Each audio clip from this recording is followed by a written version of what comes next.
Hi everyone, Christy here with Stitch Pray Love, and welcome back to my channel. If this is your first time, welcome. Thanks for stopping in, and if you've been here before, welcome back. I especially want to thank. I've had a few views on my last FLOSSTUBE, and I've got some new subscribers. So thank you if you have viewed or subscribed. I'm very grateful and very flattered that you're interested in my content. Oops, there's a spoiler. Today is Saturday, March 9th, and this is the beginning of spring break down here in Texas. And but today is also an anniversary for me. I became a mother 34 years ago today, and so I want to wish my lovely, lovely daughter. This is my daughter Clarissa. We call her Claire, and she's my everything. And she and her husband David have given me a wonderful grandbaby. But anyway, I want to wish my sweet girl Claire happy 34th birthday. And I am kind of excited because next week I'm just going to be able to stitch and stitch and stitch because I actually tutor in the mornings. And with school out, I won't be tutoring, so I'll just be home, or at least I'll be free most of the day. But I wanted to start off, I guess I'll start off with actually an FFO. I found my daughter's stocking. Let's see if I can hold it back enough. And I completed this in 1990. This was not a kit. This was a pattern from, I believe, Cross Stitch and Country Crafts, and I had seen that Amy with Renewing Stitches really goes back to those old, those vintage Cross Stitch and Craft magazines, and I was thinking about that. I also saw somebody, maybe it was Erin Elizabeth, had, apparently Cross Stitch and Country Crafts finally did a book of a bunch of their Christmas stocking patterns. They did one of these every year, a new pattern every year, and apparently they finally put a book out. And I'm guessing this might have been the one that came out in 89 or 90. So this is the one I did for my daughter Claire. And I didn't put a stocking liner in there. I just put a back on it. And she also has a new one here at my house. Like I said before, I did felt stockings for my entire family during COVID, so she's got another one here at my house. And she's also got stockings, her own stocking, to go along with her family's at her house. But this is a fully finished, an FFO that I had. I remembered I had it here. Let's see. I found, I'm pretty sure this is just a finish. This also looks like a Dale Burdette. If you remember last week, I told you that my ex-husband and I started with little bitty Dale Burdette kits, and Dale Burdette had a lot of the teddy bears and the geese and the blue bows and so forth. And this may have been from that leaflet that I held up last week. And yeah, I'm pretty sure it's finished. I may need to, I don't know, do the feet. And it's ready to go in a frame or whatever I would decide to do with it. But this is really old. This is probably from the late 80s. And my ex-husband may have worked on this one with me too. If I could find some of the little geese, that would make a set. I found another, this was just a little bitty kit that I had found, probably back in the early 90s. This is from Country Wireworks or Christmas. It was a Christmas cross stitch kit, and it has the little wire hanger with it. So that's just a quick. Is it upside down? No, that was just a quick project, which of course I didn't finish. But this is how far I've gotten with it, and this was on 14 count Aida. I should finish that. It's cute. I could put it somewhere during the Christmas holidays. I think the hanger is in my other room somewhere. I found what is probably my very oldest whip. I think I told you last week that my needlework started with embroidery. And this was my very first piece. I don't know if it's a table runner. It's, I don't know, about 3 feet long, and it's got it's actually, if you can see, it's embroidery, but it's all in cross stitches. And the reason it's a whip, I ran out and have one more little row to go, and then it would be finished. My mother had taken me up. I don't know how many of you growing up had Wynn's, like 5 and dime type stores, and we had one in the neighborhood, and I absolutely loved Wynn's, and that's where I started getting most of my embroidery things. I absolutely loved it, and I hate that it's gone. But this was one of my very, very first whips. It's almost done. It will probably remain this way though. I did not have any finishes last week because I had some new starts that I was really excited about. So I was talking last week about the pin cushion that I had ordered on Amazon. It lost in Hazlet, Texas, and so they had me, after a certain number of days, they said, go ahead and cancel it and order a new one. So I did get that kit on Sunday. And actually before that though, I had started another piece, but I'll get to that in just a minute. But anyway, isn't that beautiful with the pansies? I just love the colors. And I just thought, oh, that is so cute, I've got to do it. So it finally came and I got it, but I was just a little bit disappointed because, as you can see, well, and it shows you on the front too, I thought that this was like just a big piece and that the sides were stitched up and you used it like a pin cushion. Well, apparently it's maybe more of a needle keeper, and that wasn't really what I wanted, but I was still excited to get it. This piece, and I don't know if you can tell, a lot of the writing and instructions are in Russian. So, but some, it's also in English, so I can follow along if I need to read anything. But this was, oh, does it say? It may say somewhere else what count it is. It looks like probably, I don't know, 16 or 18 count on this Aida. Got it upside down. And I've gotten this far on it. And then it will have, there'll be a part for the bottom, and it'll have more, upside down on this side. And then I'll finish it off. One thing about this one, it came with wool thread, which I had never used before. I've always just used the cotton floss. And I don't mind the wool. It gives it another texture. The only thing is sometimes it's a little bit harder to get that wool through the needle. I need a what do you call it? A threader. I just never use those. But I still am just really crazy about these colors.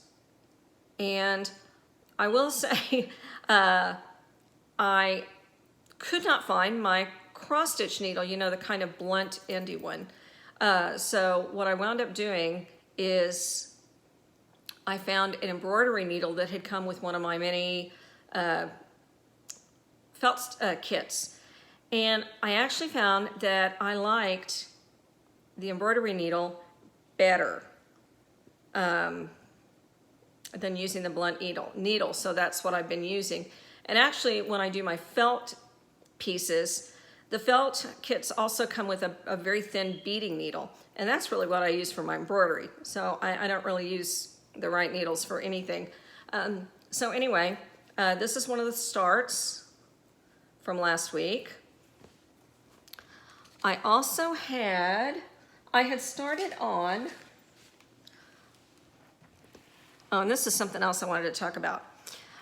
I like to have the physical leaflets. or whatever you call them for the patterns. And but I do like the fact that some places you can go and get, you know, an immediate download of a PDF. And I had started going through on Pinterest and seeing some things that I really knew that I wanted to complete. And so the first thing, ooh, there's a glare. Let me see if I can get the glare off there. Maybe, is that a little bit better? Maybe, come on, Christy. Maybe that's a little bit better. So anyway, I have the PDF of this, and I was afraid that it was going to be, I wasn't really going to like having to work off a computer or whatever. So I thought, I'll just put it on my pad. So I did discover that, let me see if I can get home and get to my, that's not it. I did discover that I do like working from the pad because, okay, and of course here's what it looks like working on the pad. What I discovered is that I can make this pretty much as big as I want to make it. And that was very, very helpful to me working on this. I'm kind of notorious about messing up on my stitches, not getting the counts right. I can usually fix it and make it look okay. And I think on these letters, it would have been okay, but I think I only made one mistake on the bottom on the Christmas part. So this is as far as I've gotten with it.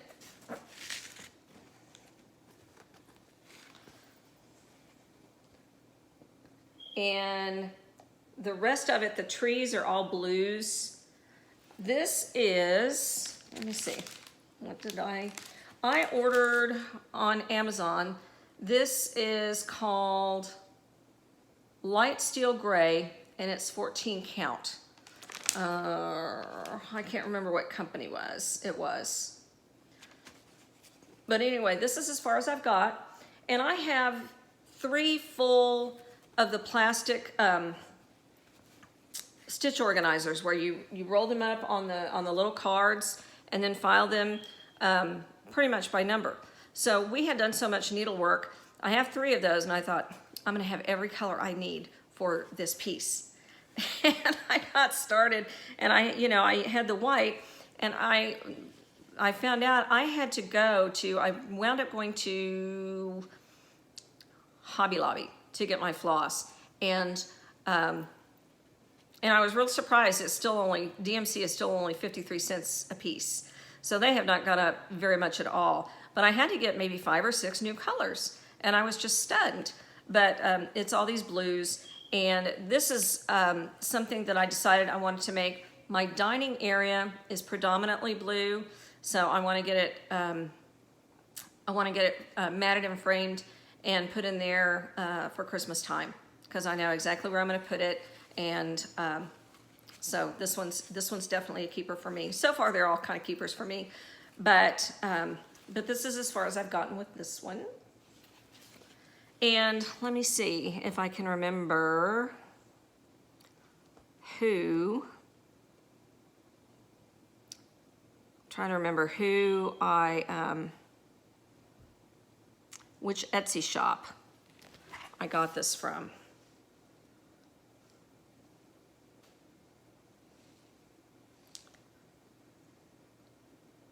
Of course, now it wants me to sign in again.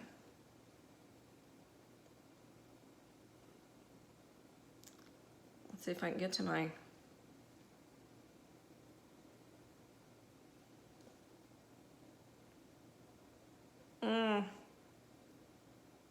Having trouble getting back to my browser so I can tell you.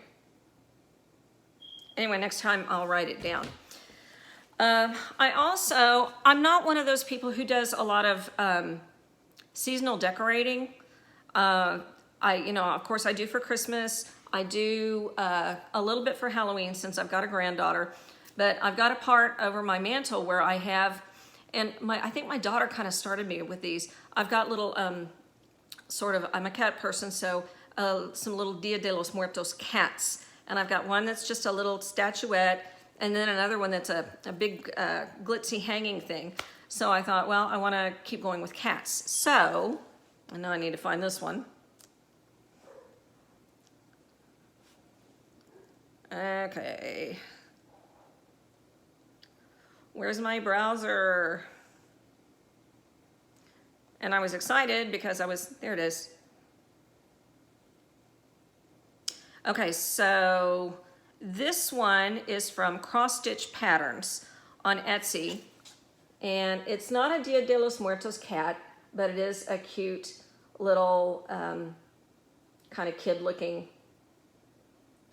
And I had enough of this gray to start this one. And this was also an immediate download, a PDF. I haven't checked to see if I've got all the floss on this yet. I've been busy doing the black. And remember how I said I'm notorious for kind of getting off on stitches? And I mean, I counted and counted and recounted.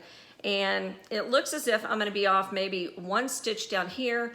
I don't know how I did that because I'm almost certain that going across here, you know, that I counted correctly. I don't think it's gonna make much difference. And again, it's for me. So I'm not worried about making it perfect to sell or to gift. But this is the little Happy Halloween with the cat and the jack-o'-lantern and the little ghost. The Christmas one was from 2x2 Stitch Art on Etsy. So those are my starts for this week. I know that the Nashville show or gathering was last week, and I also am finally kind of branching out and getting into some of the things that a lot of stitchers are into. And I love the Tiny Town series by Heart and Hand Cross Stitch. And it looks like the Christmas one or winter one was maybe just released. One thing about those, I did notice that they don't use DMC threads. And I was checking the prices of is it Colorworks and Weeks? And I was really kind of surprised. Maybe Amazon is not the place to buy those. I need to do some research, or if you would drop me a comment and tell me, because it was like, I don't know, $5, $6, $7 for, what would I think be the same amount of DMC thread. And I'm just kind of not prepared to pay that yet. We'll see. But I really would like to do some of those Tiny Towns by Heart and Hand. Another designer that I've been seeing a lot on Pinterest that I like is Shannon Christine. And so I'm going to be looking into some of those too. We'll see what kind of new starts I get this week. One of the things I'm really interested in, and I can't remember who did it, but she was talking about a 12 by 12 where you start on New Year's, you start 12 projects, and I think she only started 6. And then I guess you pick those up through the months, like the first month you pick up the first one and that kind of thing. So I'm interested to check those out too. But I have rediscovered that I'm happiest with a needle in my hand. And so that's the biggest thing I'm excited about for spring break, is I'm gonna just be able to stitch all during spring break. I do love the kids that I tutor. I've got the absolute best job in the entire world with my tutoring. And I do love my kids and I'll miss them, but it is gonna be fun to just stitch and stitch and stitch this week. So anyway, I appreciate you stopping in to spend some time with me. Again, thanks to everybody who has watched my videos, subscribed. I appreciate it. I'm very flattered that you would stop in to take a look at my work and hear me ramble. Anyway, everybody have a great weekend. If you're spring breaking this next week, have a great spring break. And God bless. And I will see you next time. Everybody take care. Thanks. Bye-bye.